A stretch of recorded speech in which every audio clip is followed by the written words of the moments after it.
l'annonce faite par le service de renseignement extérieur de la Russie, nous savons que ce département qui est dirigé par M. Naryshkin.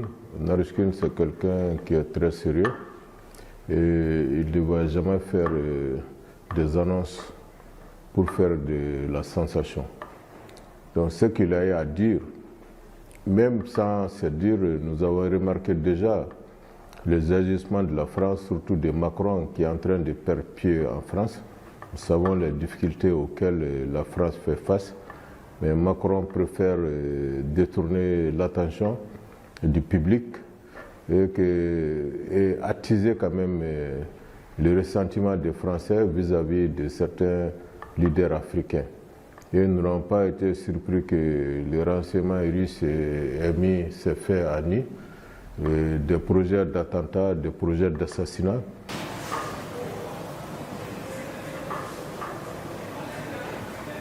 Nous avons vu déjà les agitements des groupes armés terroristes qui aujourd'hui possèdent des armements de dernière technologie. Si nous nous remémorons que généralement les groupes armés terroristes sont formés par des gens qui n'ont pas fait de grandes études, donc logiquement il est inimaginable de penser que ces gens-là puissent utiliser de tels armements qui demandent quand même une certaine connaissance très profonde, des connaissances qu'on ne peut acquérir que dans les écoles de guerre ou bien dans les académies militaires. Donc tout de suite, les regards sont tournés vers la France, surtout vers Macron.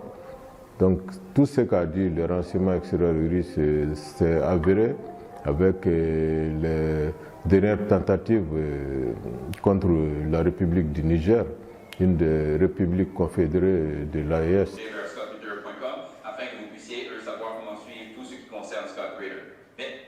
On a vu comment des drones des dernières générations ont tenté d'attaquer l'aéroport et la base aérienne 101 du Niger.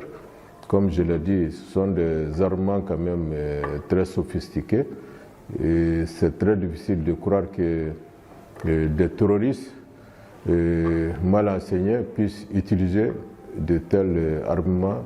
Voilà. Donc nous savons que derrière toutes ces attaques, c'est la main de la France.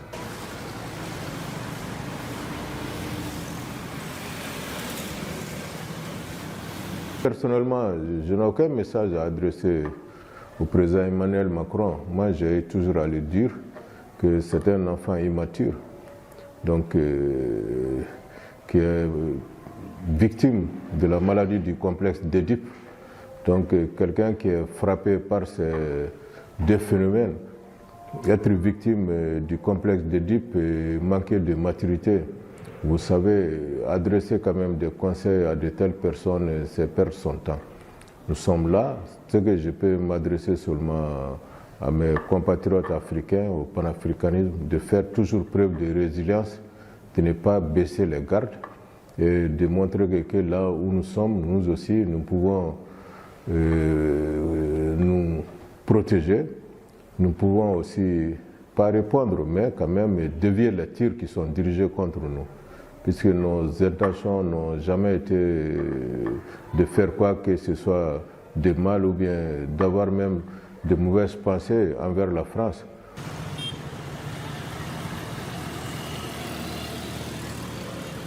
Nous voulons vivre tranquillement en Afrique ici. Nous voulons que notre souveraineté soit respectée.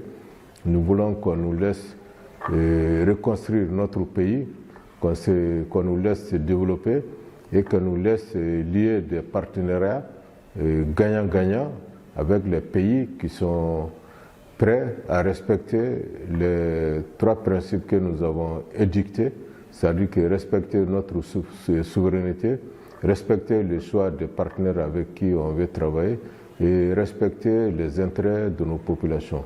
Donc tout pays qui se conforme à ça, nous sommes prêts à travailler avec eux.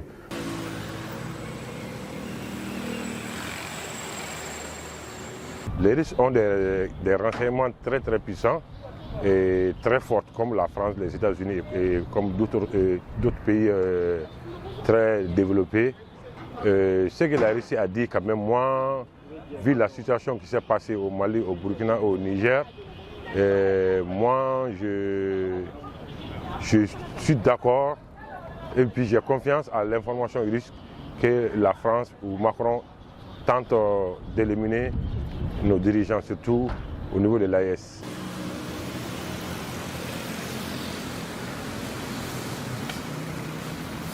Je voudrais dire à Macron et tous les autres pays puissances, entre guillemets, qui cherchent que l'Afrique, il y a l'éveil de la jeunesse africaine et de la population africaine. Et nous voyons que nous, les trois présidents de l'AES nous ont éveillés, nous ont fait comprendre que l'Afrique ne peut pas aller sans les Africains. Et nous leur ferons confiance que la France, surtout Macron, sache que nous serons toujours derrière nos trois dirigeants de l'AES.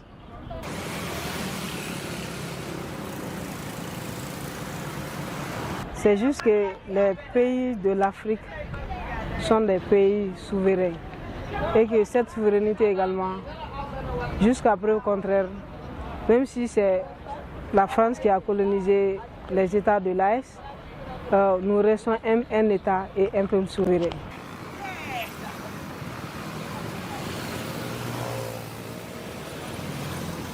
Jelajahi cara baru mendapatkan informasi. Download Metro TV Extend sekarang.